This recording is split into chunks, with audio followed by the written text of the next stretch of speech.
Khandakar group এবং উদ্যোক্তা যৌথ উদ্যোগে আমরা বাংলাদেশের প্রতিটা প্রত্যন্ত অঞ্চল থেকে আমরা উদ্যোক্তা তৈরি করব।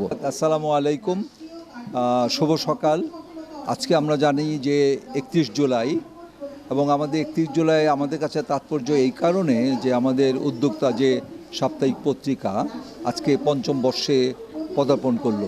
এই কারণে আমরা আজকে সমস্ত বাংলাদেশে যে সমস্ত ওমেন এন্টারপ্রেনার আছে, যারা মহিলা উদ্যোক্তা আছে, তাদেরকে নিয়ে কিন্তু আজকে আমরা চেষ্টা করেছি তাদের জীবনের গল্প, তাদের যে বাস্তবতা, চলার পথে যে বাধা বিপত্তি, তারপরেও তারা যেভাবে সামনে এগিয়ে যাচ্ছে তাদেরকে অনুপ্রাণিত করার জন্যই আজকে আমাদের এই প্রয়াস। আর দ্বিতীয়ত আমরা বলতে চাচ্ছি যে সমস্ত বাংলাদেশব্যাপী যে সমস্ত ইয়াং এনার্জেটিক যে ছেলে মেয়েরা আছে তাদেরকে বলবো যে চাকরির পিছে না ঘুরে, 9টা 5টা অফিস না করে কিভাবে আরও ভালো করে নিজে উদ্যোক্তা হওয়া যায়, নিজে পায়ে দাঁড়ানো যায়। এবং যেহেতু বাংলাদেশ বিশাল জনসংখ্যার দেশ, দ্যাটস ওয়াই এখানে আপনার যে বাজার, এই বাজার কিন্তু বিরাট এবং আমাদের ক্রেতা কিন্তু অনেক বেশি বাংলাদেশ এবং প্রত্যন্ত অঞ্চলে আমাদের প্রচুর ক্রেতা আছে। ক্রেতাটা আছে একটি কারণে, তা হলো আমাদের যে ফরেন রেমিটেন্স যেটা পাঠাচ্ছে আমাদের ভাইয়েরা যারা প্রবাসে আছে, প্রায় 1.5 থেকে 2 কোটি আমাদের বাংলাদেশিরা তারা বাহিরে আছেন, তাদের যে রেমিটেন্স পাঠানো হয়, এই রেমিটেন্সের কারণে আমরা জানি যে আমাদের যে রিজার্ভ ফান্ডে টাকা আমাদের অনেক বেড়ে গিয়েছে। মানে যে জিনিসটা তা হলো যে ফরেন কারেন্সি যেটা ডলার, আমাদের দেখা গিয়েছে যে $35 বিলিয়ন আমাদের রিজার্ভ ফান্ডে চলে আসছে। তো এই কারণে আমাদের প্রবাসে যারা আছে তাদের কারণে কিন্তু আমাদের প্রত্যন্ত অঞ্চলে যত গ্রামগঞ্জে আছে সেখানে কিন্তু আমাদের প্রচুর ক্রেতা।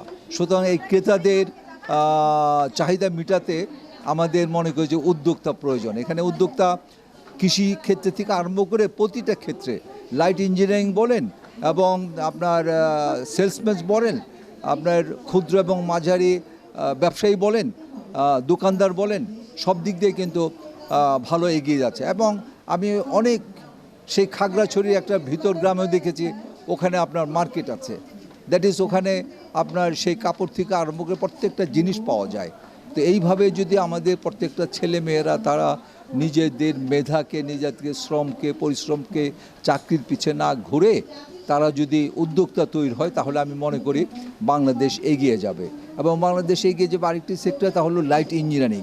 লাইট ইঞ্জিনিয়ারিংটা এটা আমাদের যারা ইন্টারমিডিয়েট পাশ করার পরে তারা যদি 6 থেকে 1 বছর বা 2 বছর ট্রেন আপ হয়ে যদি তারা দক্ষ হয়ে তারা যদি লাইট ইঞ্জিনিয়ারিং সেক্টরে তারা প্রোডাকশনে আসে, উৎপাদনে আসে, তখন কিন্তু আমাদের বিরাট অর্থনীতি একটা ভালো পর্যায়ে যেতে পারবে। এই কারণে আমি বলতে চাচ্ছি সেই জাপান থেকে শুরু করে আপনার লেটেস্ট যেটা ভিয়েতনাম, তারা কিন্তু এই ক্ষুদ্র এবং মাঝারি উদ্যোক্তা অর্থাৎ এসএমই সেক্টরকে ডেভেলপ করে কিন্তু আজকে এই পর্যায়ে এসছে। এই কারণে আমি চাই যে আজকে 25 বার্ষিকী উদ্যোক্তার আমাদের দায়িত্ব আছে। এখানে আমি খন্দকার গ্রুপের চেয়ারম্যান খন্দকার রুহুল আমিন, আমি ব্যবসায়ীদের সর্বোচ্চ সংগঠন এফবিসিআই সেখানে বহুবার পরিচালক ছিলাম, অ্যাক্টিং প্রেসিডেন্ট ছিলাম। আপনার এই কারণে আমি চাচ্ছি সমস্ত বাংলাদেশব্যাপী আমাদের একটা গ্রহণযোগ্যতা নিয়ে আসতে চাই, একটা দায়িত্ব যে আমাদের উপরে দায়িত্ব আছে, এই দায়িত্ব পালন করতে চাই উদ্যোক্তা পত্রিকার মাধ্যমে এবং খন্দকার গ্রুপের মাধ্যমে। আমার গ্রুপে অনেক ধরনের প্রতিষ্ঠান আছে, বিশেষ করে টি সেক্টরে আছে, আমি ফুড সেক্টর আছে, ইলেকট্রিক্যাল সেক্টর আছে, সার্ভিস সেক্টর আছে, তো সুতরাং এবং লাইট ইঞ্জিনিয়ারিং সেক্টর আছে।